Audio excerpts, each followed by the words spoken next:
돈으로 시간을 살 수 있다면 김대식이 제일 먼저 자기 간을 사고 싶겠다고 했는데요. 그 말이 집안을 맴돌자 모두가 말문이 막혔습니다. 간이식이 필요할 수도 있다는 의사 말 한마디에 김대식은 금고를 감싸지듯 둘러보고는 마치 그 안에 숨겨둔 것이 시간을 벌어줄 마지막 열쇠라도 되는 듯이 굳어 있었거든요. 그런데요, 김대식이 저러는 건 단순히 겁이 나서가 아니었어요. 금고 안엔 가족 누구에게도 털어놓지 못한 대운빌딩과 얽힌 마지막 선택지가 숨어 있었더라고요. 김아진은 아버지의 어깨가 자꾸 작아지는 걸 보는 게 제일 힘들었대요. 평소 같으면 아빠 속 비워놓고 따끈하게 먹어요 하며 부뚜막에서 끓인 미역국을 들이밀 텐데 그날은 그 미역국이 목으로 넘어가질 않았다고 하더라고요. 1분 1초가 너무 아까워요라는 김대식의 낮은 목소리가 아직도 귓가에 남아 있었거든요. 김아진은 그 말이 그냥 심파가 아니라 진심이라는 걸 딸인 자기가 제일 먼저 알아들었습니다. 한태하는 숫자부터 꺼내놓는 사람이었는데요. 감정보다 가능성과 리스크를 먼저 셈하는 성격이었고, 그래서 김아진과 자주 부딪혔습니다. 언니, 사람은 밥으로 버티는 게 아니에요. 마음으로 버티는 거예요. 라고 김아진이 말하면 한태하는 늘 마음도 통장 잔고가 있어야 견디죠라고 받아쳤었죠. 그런데 이번엔 달랐어요. 한태하는 의료진 설명을 끝까지 듣고 나서 집으로 돌아오는 길에 처음으로 말문이 막혔다고요. 까니식이요? 그 한마디가 냉정한 계산대 위에 올려놓을 수 없는 무게라는 걸 체감했거든요. 한무철은 김대식의 눈물을 보고 당황했는데요. 그 눈물이 무서웠던 이유가 자기 죄책감이 그 눈물에서 반짝거렸기 때문이었대요. 내가 그때 더 빨리 움직였더라면 같은 문장이 한무철의 머리를 내리쳤습니다. 기억이 돌아온 뒤에도 한무철은 대운빌딩 이중계약의 실밥을 잡아당기지 못하고 있었거든요. 최규태가 등기권리증을 들고 사라졌을 때 한무철은 언젠가 돌아올 거라는 헛된 믿음으로 시간을 흘려보냈고 그 사이 김대식의 건강은 경고등이 켜졌습니다. 그는 처음으로 건물보다 사람을 먼저 생각해야 한다는 말을 꺼내야 할 때가 왔다고 느꼈습니다. 황금옥은 복잡했어요. 내 돈이야라고 소리치던 순간들 뒤에 자기가 어떤 표정을 했는지 기억나지 않더라고요. 황금옥은 늘 살 길을 먼저 찾는 사람이었는데 그 본능이 자신을 지켜줬던 만큼 사람들을 멀어지게 했다는 사실을 최근에서야 실감했습니다.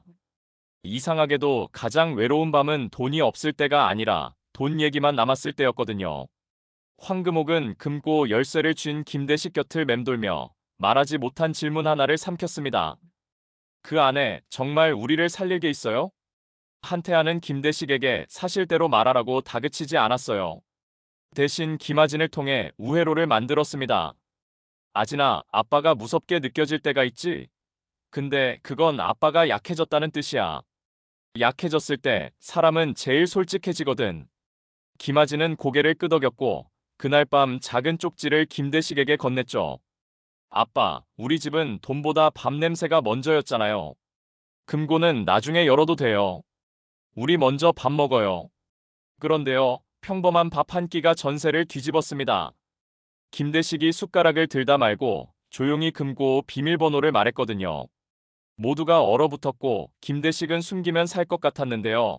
숨길수록 내가 작아지더라고요라고 덧붙였습니다.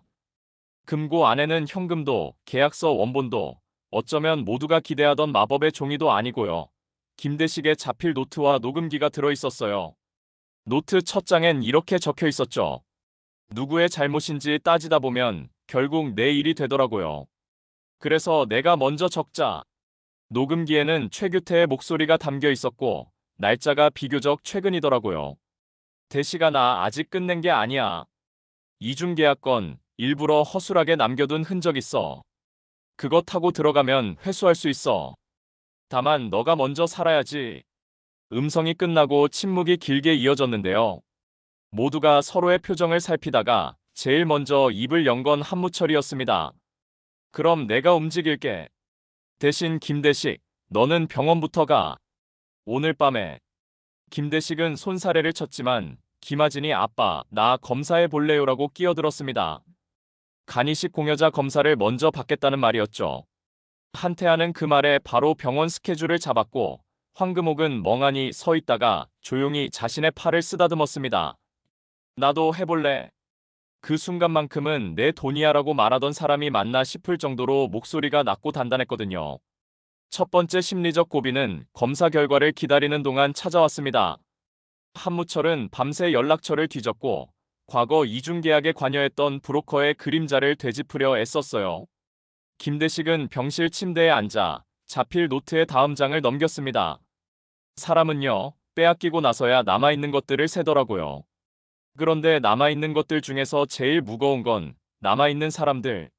노트를 읽던 김아지는 눈가가 벌겋게 달아올랐는데 한태아가 조심스레 손수건을 건네며 이렇게 말했죠.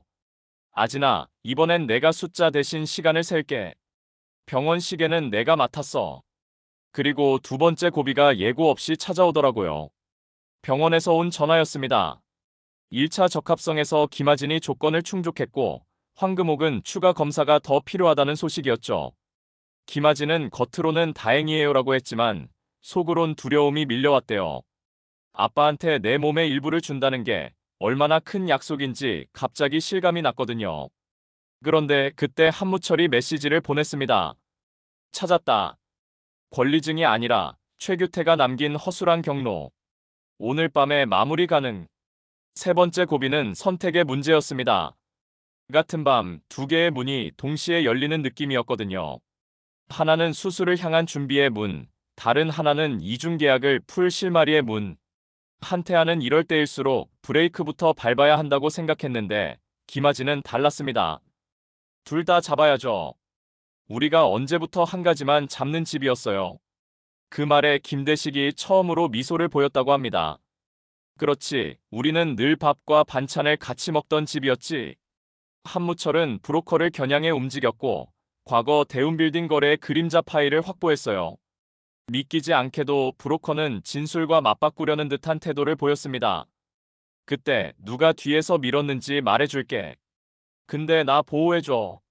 한무철은 주저했지만 그 주저함을 끊어낸 건 김대식의 상태였습니다. 의사는 더 미루면 안 된다고 했고 김대식은 치료 계획에 고개를 끄덕였거든요. 그 순간 한무철은 과거를 붙들던 손을 떼고 현재로 돌아왔습니다. 진술서 쓰자. 대신 내 입으로 다 말해. 네 번째 고비는 모두가 예상 못한 변주에서 나왔습니다. 황금옥의 추가 검사에서 공여자로서 위험 변수가 확인된 거예요. 황금옥은 씁쓸하게 웃으면서 내가 할 일은 따로 있나 보네라고 말했습니다. 그리고는 집에 돌아가 오래된 상자를 꺼내더니 자신만 알고 있던 계약 메모를 내놓았어요. 이거 그때 변호사가 주며 혹시 몰라서 보관하라고 했는데요. 내가 무서워서 못 꺼냈어요. 이제 꺼낼 때가 된 것 같네요. 그 메모엔 이중계약의 시간표와 맞물리는 의심스러운 입금 기록이 적혀 있었고 받은 사람 이름 옆에 희미한 이니셜이 남아 있었거든요.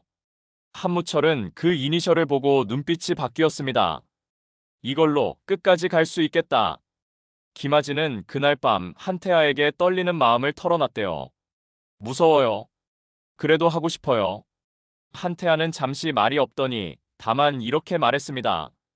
우리가 아빠에게 받은 게 너무 많아서 그래. 되돌려주는 일은 원래 무서워. 근데 하자. 그 말이 이상하게 큰 등받이처럼 느껴졌다고요. 다음 날 두 사람은 함께 병원 동의서에 사인을 했습니다.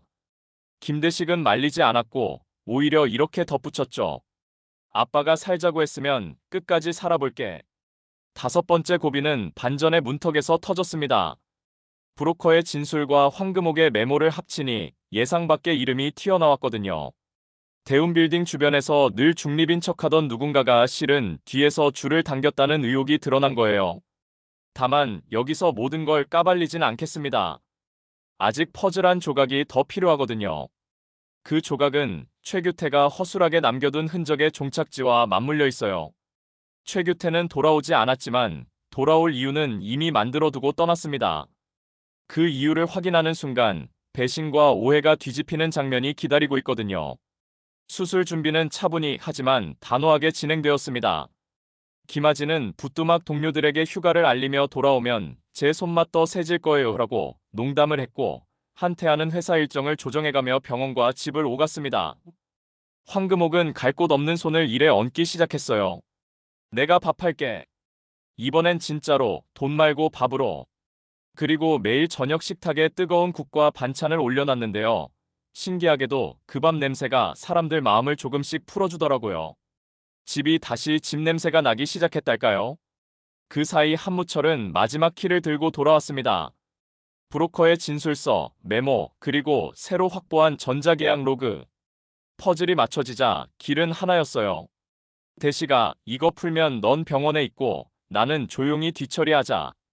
김대식은 고개를 끄덕였고 조용히 덧붙였습니다. 무철아, 네가 나한테 빚졌다고 생각하던 거 오늘까지만 그렇게 생각해. 그 말은 이상하게 푸근했습니다. 서로가 서로에게 짐이었던 시간이 그 순간 가벼워졌다고요.